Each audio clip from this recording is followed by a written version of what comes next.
Hi friends, പുതിയൊരു വീഡിയോയിലേക്ക് എല്ലാവർക്കും സ്വാഗതം. 2 ദിവസം മുമ്പ്, അതായത് 2024 ഫെബ്രുവരി 10 രാവിലെ 7:30 നടന്നൊരു സംഭവമായിരുന്നു വയനാട്ടുകാരെല്ലാം തന്നെ ഭീതിയിലാഴ്ത്തിയൊരു സംഭവം എന്നത്. വിരണ്ട് ഓടി വന്ന ഒരു കാട്ടാന റോഡിൽ നിന്ന് ശരവേഗത്തിൽ കഷ്ടിച്ച് രണ്ടാൾക്ക് കയറി പോകാൻ സാധിക്കുന്ന സ്റ്റെപ്പിലൂടെ കയറി വരികയും ഒരാളെ വലിച്ചെറിയുകയും ചവിട്ടിക്കൊല്ലുകയും ചെയ്തിട്ടുണ്ടായിരുന്നത്. വളരെ ഭീതി ഉണർത്തുന്നതിന്റെ CCTV ദൃശ്യങ്ങൾ സോഷ്യൽ മീഡിയയിലൊക്കെ 2 ദിവസം മുമ്പേ പ്രചരിച്ചിട്ടുണ്ടായിരുന്നു. ഈ ഒരു സംഭവം കഴിഞ്ഞതിന് ശേഷം ഏകദേശം 2 ദിവസത്തോളം ഫോറസ്റ്റിലെ ഉന്നത ഉദ്യോഗസ്ഥരുടെ സാന്നിധ്യത്തിൽ തന്നെ ഈ ഒരു ആനയെ മയക്കൂടി വെച്ചിട്ട് പിടിച്ച് മുത്തങ്ങയിലേക്ക് കൊണ്ടുപോകാനായിട്ട് ശ്രമിച്ചിട്ടുണ്ടെങ്കിലും ഇതുവരെ 2 ദിവസമായിട്ട് പോലും ഇത് സാധിച്ചിട്ടുണ്ടായിരുന്നില്ല.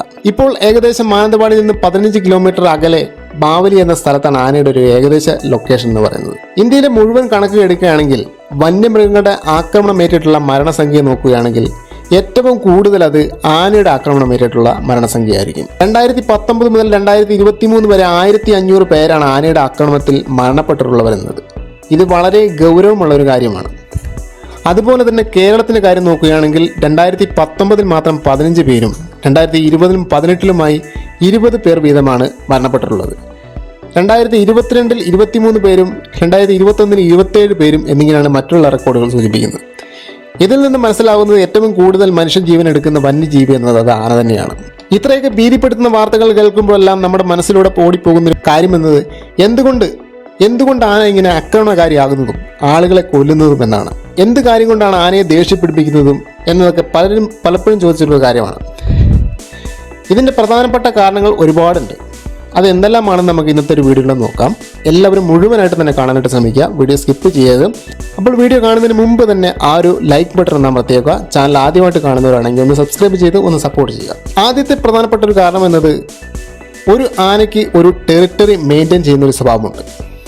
അതിൻ്റെ ആവാസ വ്യവസ്ഥ എന്ന് അത് കരുതിയിരിക്കുന്ന സ്ഥലത്ത് പുതിയൊരാൾ വന്നു കഴിഞ്ഞിട്ടുണ്ടെങ്കിൽ അതിനെ തുരത്തി ഓടിക്കുക എന്നതാണ് ആനയുടെ വലിയൊരു സ്വഭാവം. രണ്ടാമത്തെ കാരണം എന്നത് അതായത് ആനകൾക്ക് സ്വയം ഒരു അപകടം തോന്നുകയാണ്. മനുഷ്യർ വന്നിരിക്കുന്നു, അവർ എന്നെ അപകടപ്പെടുത്താൻ വേണ്ടിയാണോ ഇങ്ങനെ പടക്കം പൊട്ടിക്കുന്നതും ബഹളം വയ്ക്കുന്നതും വെടിവെക്കുന്നതും ഒക്കെ എന്നൊക്കെയുള്ളൊരു തോന്നൽ ആനയ്ക്ക് വന്നു കഴിഞ്ഞിട്ടുണ്ടെങ്കിൽ ആന നല്ല രീതിയിലുള്ള വയലൻ്റ് ആവുകയും ചെയ്യും, മനുഷ്യനെ ഓടിക്കുകയും ചെയ്യും. ഇതൊരു തരത്തിലുള്ള ആനയുടെ പ്രതിരോധമാണ്. ഇങ്ങനെ ആനയ്ക്ക് തോന്നാനൊരു കാരണവും മനുഷ്യന്റെ പ്രവൃത്തി തന്നെയാണ്. പിന്നെയുള്ളൊരു കാരണം എന്ന് പറയുന്നത് കൊമ്പനാണെങ്കിലും പിടിയാണെങ്കിലും അതിൻ്റെ ചെറിയ കുട്ടിയെ പ്രൊട്ടക്റ്റ് ചെയ്യാൻ വേണ്ടി ആന വയലൻ്റ് ആവാറുണ്ട്. കൂട്ടമായി പോകുന്ന ആനകൾ എന്നത് വളരെ സൈലൻറ്റും ആക്രമണ സ്വഭാവം ഒട്ടും തന്നെ ഇല്ലാത്തവരുമാണ്. പക്ഷേ ഇക്കൂട്ടത്തിൽ ചെറിയ കുട്ടിയുണ്ടെങ്കിൽ അതിലൊരു കൊമ്പനായിരിക്കും ഇതിനെ മറ്റ് മൃഗങ്ങളിൽ നിന്നും മനുഷ്യരിൽ നിന്നും ഒക്കെ പ്രൊട്ടക്റ്റ് ചെയ്യുവാനുള്ളൊരു ചുമതല എന്ന് പറയുന്നത്. ഇതുകൊണ്ട് തന്നെ ആ ഒരു കൊമ്പൻ വളരെ അഗ്രസീവായിരിക്കും.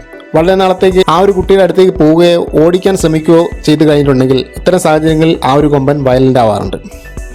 പിന്നീട് വരുന്ന വേറൊരു കാര്യം എന്നത് ആനകൾക്ക് ഓർമ്മശക്തി വളരെയധികം കൂടുതലാണ്. ഒരു മനുഷ്യൻ്റെ ബ്രെയിനേക്കാളും വലിപ്പം ആനയുടെ ബ്രെയിനുണ്ട്. വലിപ്പം മാത്രമല്ല, നല്ല ബുദ്ധിയും ഓർമ്മശക്തിയും ആനയ്ക്കുണ്ട്. ഇവർക്ക് ഇവരുടെ ലൈഫിൽ നടന്ന പല കാര്യങ്ങളും നല്ല ഓർമ്മയുണ്ടാവും. മനുഷ്യർ അവരോട് ചെയ്തിട്ടുള്ള പല കാര്യങ്ങളും അവർക്ക് ഓർമ്മയുണ്ടാവും. അപ്പോൾ അതേ സാഹചര്യത്തിൽ മനുഷ്യനെ ആന കണ്ടു കഴിഞ്ഞാൽ ആക്രമിക്കാനുള്ള സാധ്യതയും വളരെയധികം കൂടുതലാണ്. മാത്രമല്ല, അതിൻ്റെ ഒരു ആയുസ് നോക്കുകയാണെങ്കിൽ 70 വർഷം, അതായത് ഒരു മനുഷ്യൻ്റെ അത്രയും തന്നെ ആയുസ് ആനയ്ക്കുമുണ്ട്.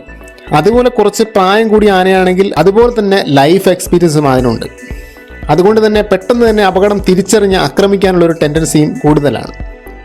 പിന്നീട് വരുന്ന ഏറ്റവും വലിയൊരു കാരണം എന്നത് പ്രൊവോക്കേഷനാണ്. ആനയെ പ്രകോപിക്കുന്നത് വഴിയാണ് പല ആനകളും പലപ്പോഴും അഗ്രസീവായി മാറുന്നത്. വെറുതെ അങ്ങ് പോകുന്ന ആനയെ പടക്കം പൊട്ടിച്ചോടിക്കുക, എയർ ഗൺ വെച്ച് വെടിവെക്കുക, ആനയെ കളിയാക്കുക, കല്ലെറിയുക, ഇതൊക്കെ തന്നെ ആനയെ പ്രകോപിപ്പിക്കാറുണ്ട്. നമ്മൾ നാട്ടിൽ വളർത്തുന്ന ആനയെ പോലെ ഒന്നുമല്ല കാട്ടാന എന്ന് ഓരോരുത്തരും മനസ്സിലാക്കുക. ഇതൊക്കെ തന്നെ ആനയെ നല്ല രീതിയിൽ അക്രമാസക്തനാകാനുള്ള സാഹചര്യം ഉണ്ടാക്കുന്നതാണ്. പിന്നീട് വരുന്നൊരു കാരണം എന്നത് ആനകൾ ഭക്ഷണവും വെള്ളവും അന്വേഷിച്ചുകൊണ്ട് വളരെ ദൂരം അലഞ്ഞു നടക്കുന്ന ഒരു സമയത്ത് ഒരു മനുഷ്യനെ കണ്ടു കഴിഞ്ഞിട്ടുണ്ടെങ്കിൽ ആക്രമിക്കാനുള്ളൊരു ടെൻഡൻസി ഉണ്ട് എന്നും പഠനങ്ങൾ പറയുന്നുണ്ട്. ഇത് മാത്രമല്ലാതെ ആനകളെക്കുറിച്ച് കൂടുതൽ ആളുകൾക്ക് അറിയാത്തൊരു കാര്യം എന്നത് ആനകൾക്ക് ഇമോഷണൽ ഫീലിങ്സ് വളരെയധികം കൂടുതലായിരിക്കും.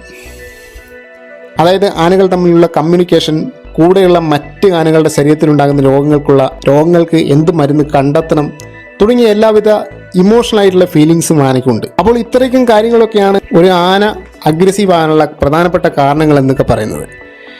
ഇത് പല ആളുകൾക്കും നേരത്തെ തന്നെ അറിയുന്നുണ്ടാകാം. അറിയാത്തവർക്ക് വേണ്ടിയിട്ടാണ് ഈ ഒരു വീഡിയോ ചെയ്തിട്ടുള്ളത് എന്ന് പറയുന്നത്. അപ്പോൾ ഈ ഒരു വീഡിയോ നിങ്ങൾക്ക് ഇഷ്ടമായിട്ടുണ്ടെങ്കിൽ തീർച്ചയായിട്ടും ഒന്ന് ലൈക്ക് ചെയ്യുക, മറ്റുള്ളവരിലേക്കും മാക്സിമം ഒന്ന് ഷെയർ ചെയ്തേക്കുക. അപ്പോൾ നമുക്ക് പുതിയൊരു ഇൻഫോർമേറ്റീവ് ആയിട്ടുള്ള ഒരു വീഡിയോ ആയിട്ട് വീണ്ടും കാണാം ഫ്രണ്ട്സ്.